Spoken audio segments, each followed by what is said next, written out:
Pemirsa, entah berapa banyak lagi korban jiwa yang harus jatuh di Gaza, Palestina. Dan seolah PBB tak berdaya untuk melakukan apapun. Terbaru, di saat Palestina sedang mengantri bantuan di Gaza, ditembaki oleh Zionis Israel. Lalu bagaimana pandangan tokoh HAM? Dan saat ini telah hadir bersama kami Natalius Pigai. Selamat malam, Bung. Selamat malam, apa kabar? Alhamdulillah baik. Gimana kabarnya, Bung? Sehat. Ya ini, Bung, ini dari pandangan Bung Natalius Pigai, bagaimana ini keadaan di Gaza ini, Bung? Ya, yang pertama kami mendengarkan, membaca berita bahwa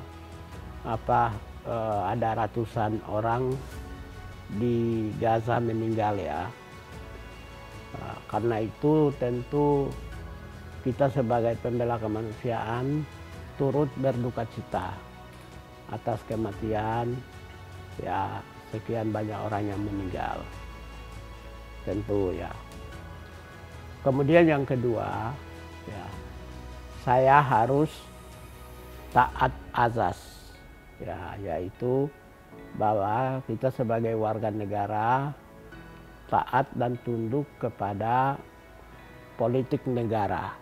Ya, politik negara yaitu dengan dimana sikap Indonesia terhadap hubungan atau konflik antara Palestina dengan Israel. Ya, kita harus taat dan tunduk kepada politik negara karena kita dalam kerangka bernegara. Ya. Lalu itu dari sisi konteks politik. Ya. Kemudian dari perspektif hak asasi manusia ya, dan konflik, tentu kalau kita membaca berita peristiwa kematian di wilayah konflik itu, biasanya harus dilihat dalam sudut pandang lebih dari satu sudut pandang. Ya. Sudut pandang ada paling tidak itu ada 3 sudut pandang. Sudut pandang yang pertama adalah perspektif mereka yang menjadi korban. Ya. Seringkali mereka yang menjadi korban tentu menyampaikan menurut apa yang dilihat, apa yang dirasakan. Ya. Nah, karena itu kalau peristiwa di Gaza, di mana warga Gaza menyampaikan tentang peristiwa tersebut menurut perspektif mereka, termasuk di dalamnya adalah Hamas. Ya, itu satu perspektif. Ya. Karena terutama Gaza Utara dengan Hamas itu memiliki perspektif yang sama. Ketika kita berada di wilayah konflik, meskipun kita adalah warga biasa, kalau dikuasai kombatan di sebuah wilayah, itu sikap kita tidak bisa jauh dari cara pandang kombatan. Karena itu ketika Hamas Utara menyampaikan perspektif atas peristiwa kematian ini, tentu perspektifnya adalah perspektif Hamas. Ya, karena mereka di bawah tekanan Hamas sebagai warga sipil biasa. Karena itu saya menyatakan satu perspektif. Perspektif yang kedua adalah perspektif pelaku, yaitu Israel. Ya. Israel memiliki perspektif yang berbeda dengan perspektif mereka yang jadi korban. Lalu yang ketiga adalah perspektif dunia internasional. Ya. Itu bisa saja berbeda-beda versinya. Satu karena adanya keberpihakan, memiliki merasa memiliki cara pandang yang sama, keberpihakan yang sama, empati, simpati yang sama juga bisa muncul. Kalau saya karena selalu menangani persoalan-persoalan konflik, karena itu perspektif korban misalnya ataupun juga Hamas yang menyampaikan bahwa mereka ditembak pada saat antri makanan ya, di Gaza Utara. Mereka ditembak dengan rudal dari udara ya, menyebabkan kematian lebih dari ratusan orang. Itu satu perspektif yang perlu Lalu perspektif yang kedua menurut Israel adalah mereka ada yang memang ditembak, tapi juga ada yang terinjak-injak, gitu kan. Satu perspektif yang kedua. Kalau lalu ada perspektif lain dari internasional, terutama komunitas-komunitas umat di dunia yang memiliki ideologi dan pemikiran dan agama yang sama, termasuk Indonesia adalah misalnya genocide ya. Itu adanya genocide, itu satu perspektif yang lain. Karena itu menurut saya perlu ada lembaga internasional ya, internasional yang melakukan penyelidikan atas peristiwa supaya fakta atas peristiwa itu muncul. Saya kira kalau ada lembaga internasional yang melakukan penyelidikan terhadap peristiwa di Gaza Utara yang terjadi hari ini, ya memang harus penyelidikan oleh lembaga-lembaga kredibel internasional. Kalau dengan demikian, nanti di situ mereka akan mencari data, fakta, informasi atas peristiwa tersebut, dan mereka bisa merekomendasikan untuk menyelesaikan persoalan-persoalan ya, selain atas para korban yang bersangkutan maupun juga peristiwa yang terjadi secara menyeluruh konflik Palestina dan Israel. Jadi mereka, lembaga internasional, bisa memotret fakta-fakta peristiwa.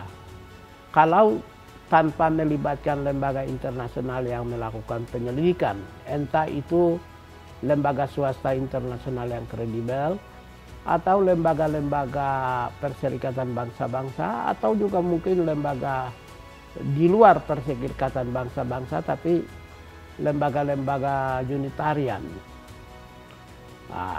Unitarian, lembaga-lembaga organisasi internasional yang harus menemukan fakta-fakta peristiwa itu.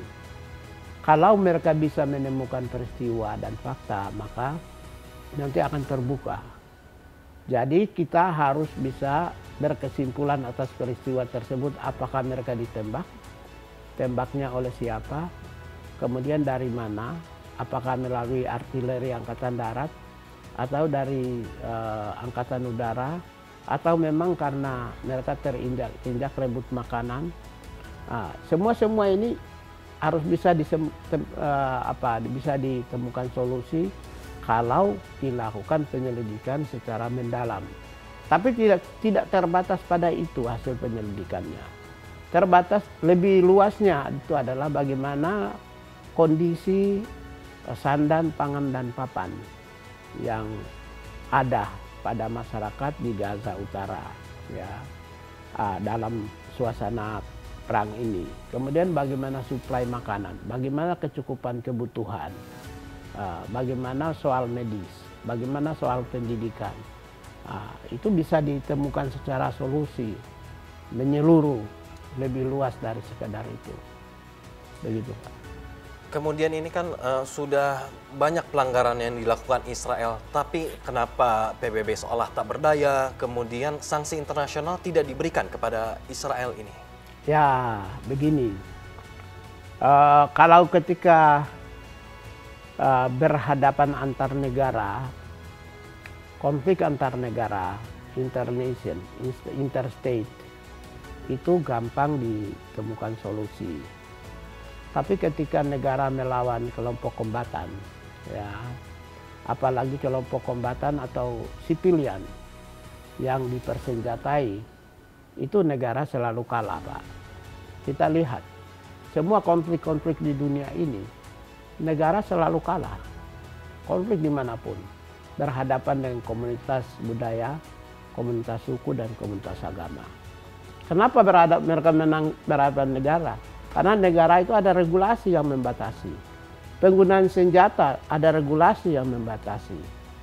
Ketika dia lakukan excessive use of power, ya, tekanan atau misalnya dia lakukan ingin menghabiskan dengan senjata, operasi militer, selalu dikontrol oleh PBB. Sehingga ya PBB dan dunia internasional hanya bisa mengontrol Israel. Tapi mereka tidak bisa mengontrol kelompok sipil bersenjata. Kalau Fatah yang melakukan perlawanan, dunia internasional bisa mengontrol Fatah. Karena Fatah negara, Pak. Dia pemerintahan resmi, Pak. Ya, dia juga diakui dunia. Tapi kalau Hamas, jadi harusnya begini, kalau kita mau ingin dorong, saya berpihak kepada politik negara. Tapi kalau ini saya berikan masukan sebagai orang yang suka menangani kasus. Kalau kita mau ingin dorong, kita dorong aja persatuan antara Fatah dengan Hamas. Jadi jangan kita selalu ke Israel dulu. Kalau kita mau bantu ya, oke, kita tekan Israel, oke. Israel sudah mendapat tekanan bertubi-tubi dunia, tidak hanya Indonesia, tapi negara-negara yang lain juga. Gitu. Termasuk juga negara Amerika juga sama, memberikan keprihatinan yang mendalam. Tapi apakah kita yang mayoritas negara Indonesia kan selalu berada di frontliner, garis depan dalam membela Palestina. Kalau mau membela Palestina, mari kita mendorong melakukan persatuan antara atau mendamaikan dulu Fatah dan Hamas.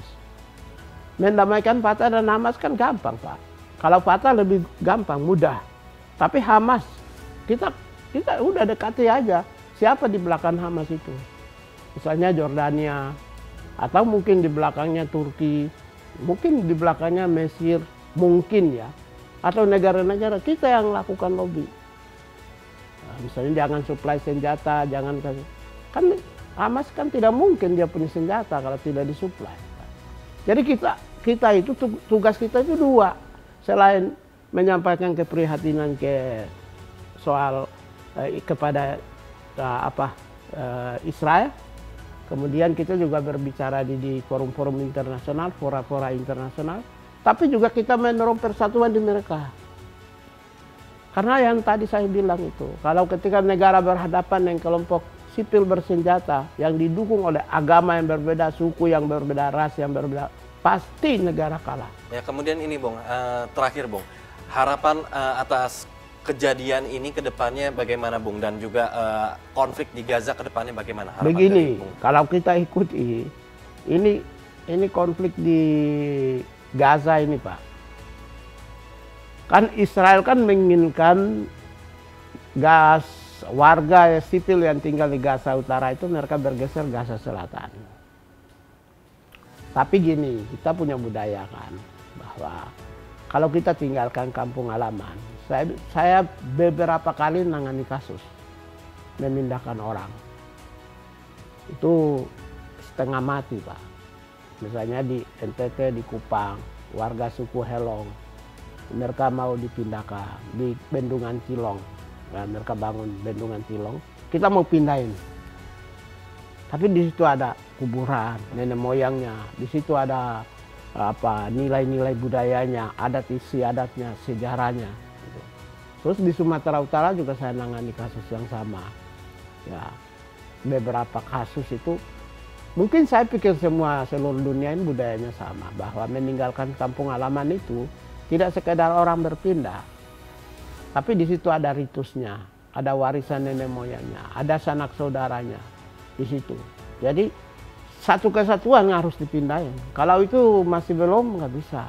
Karena itu pendekatan untuk pemindahan itu harus holistik, banyak perspektif nilai, filosofinya, perspektif antropologisnya, perspektif budayanya, perspektif sosiologisnya, segala-galanya. Kan kita dengar kita baca berita-berita, kami mau pindah tapi keluarga kami bagaimana? Kami nggak mau kehilangan, gitu. Kan begitu juga, Pak. Jadi memang untuk memindahkan itu tidak bisa dalam suasana konflik. Memindahkan orang dalam suasana konflik biasanya ditangani oleh lembaga-lembaga yang paramiliter, apakah lembaga internasional atau lembaga nasional. Ya, Palang Merah Internasional aja tidak sanggup. Biasanya mereka yang memindahkan dengan lakukan demarkasi antara orang sipil dan orang kelompok sipil bersenjata yang sudah bersatu. Kalau itu nggak bisa, Pak. Anda bagaimana Anda memindahkan orang dalam suasana demarkasi? Ya, sama juga waktu dulu ketika Ethiopia lapar tuh, operasi Sulaiman 1 dan 2. Kan juga Israel mengalami kesulitan juga. Karena dalam suasana itu saja orang-orang Yahudi, ya, orang-orang Yahudi yang berada di Ethiopia, yang kulit hitam ya, negoro-negoro itu, mau dipindahin aja, dalam suasana aman aja itu mengalami kesulitan. Sehingga dia bikin Sulaiman 1, Sulaiman 2 beberapa kali termin. Sampai sekarang belum, sampai hari ini pun masih belum dipindahkan dari tahun 80-an. Nah, apalagi yang orang Gaza Utara Selatan dipindahkan ke tempat yang lain, nggak bisa. Itu susah. Jadi harus jeda kemanusiaan, jeda perang, suasana aman, damai, baru bisa lakukan apa, masyarakat itu bisa diatur. Nah, itu satu, dari sisi masyarakat aja kesulitan. Kemudian meyakinkan kelompok sipil bersenjata misalnya Hamas. Ya, meyakinkan Hamas itu juga, itu treatmentnya tingkat tinggi, Pak. Treatmentnya tingkat tinggi itu hanya bisa dilakukan oleh pemimpin negara-negara Muslim. Nah, yang negara-negara yang non Muslim nggak bisa, nggak sanggup. Kalau memindahkan orang gampang, tidak harus dari negara yang berbasis Islam. Tapi kalau yang meyakinkan Hamas untuk bersatu dengan Fatah atau dia gencatan senjata, itu memang harus membutuhkan sebuah kecerdasan, sebuah kearifan yang tingkat tinggi lah, tingkat dewa. Jadi memang membutuhkan treatment khusus ini ya, Bung, ya. Jadi itu kalau menurut saya solusinya. Nah, kemudian yang berikut yang kan dari sini kita, Israel menginginkan Palestina merdeka. Dunia menginginkan Palestina merdeka. Ya kita semua lah menginginkan Palestina merdeka. Tapi di dalam kan kita nggak tahu. Ya. Di dalam kan kita nggak tahu. Di Israel itu sendiri aja ada orang Yahudi yang tidak mau negara Israel berdiri kok. Coba cek berapa persen orang Yahudi yang tidak mau negara Israel itu berdiri. Ada juga. Ada juga yang menolak, orang Yahudi yang menolak juga untuk memasuki wilayah Palestina. Ada juga, Pak. Ya, di dalam domestik Palestina itu sendiri ada juga pro kontra. Ada yang ingin damai, tapi ada yang tidak mau. Nah, itu membutuhkan kearifan. Israel masih bisa terpimpin karena dia sudah berdiri sebagai sebuah negara, rakyat bisa dikontrol. Nah, di Palestina ada dua pemerintahan yang berkuasa saat ini. Satu itu pemerintahan yang diakui dunia internasional, yaitu Fatah. Ya, yang kedua itu adalah pemerintahan yang diakui oleh sebagian, itu fakta ya, sebagian masyarakat di dalam negeri, di Palestina itu sendiri, yaitu Hamas. Seringkali Hamas menang juga, seperti Ikhwanul Muslimin di Mesir. Dia kan juga kuat. Hanya Mesir karena negara, Pak. Ikhwanul Muslimin presidennya diadili. Nah, baru partainya dibubarin. Nah, gitu. Kalau itu ya enaknya negara yang berdaulat itu begitu. Sehingga yang musuh di internal bisa dihabisin. Seperti dulu negara Indonesia menghabiskan kelompok-kelompok yang ideologinya, organisasi ideologinya berbeda, termasuk juga PKI. Baik, terima kasih Bung Natalius Pigai atas dialognya. Ya. Dan pemirsa, kami akan memberikan informasi menarik lainnya hanya di Garuda TV.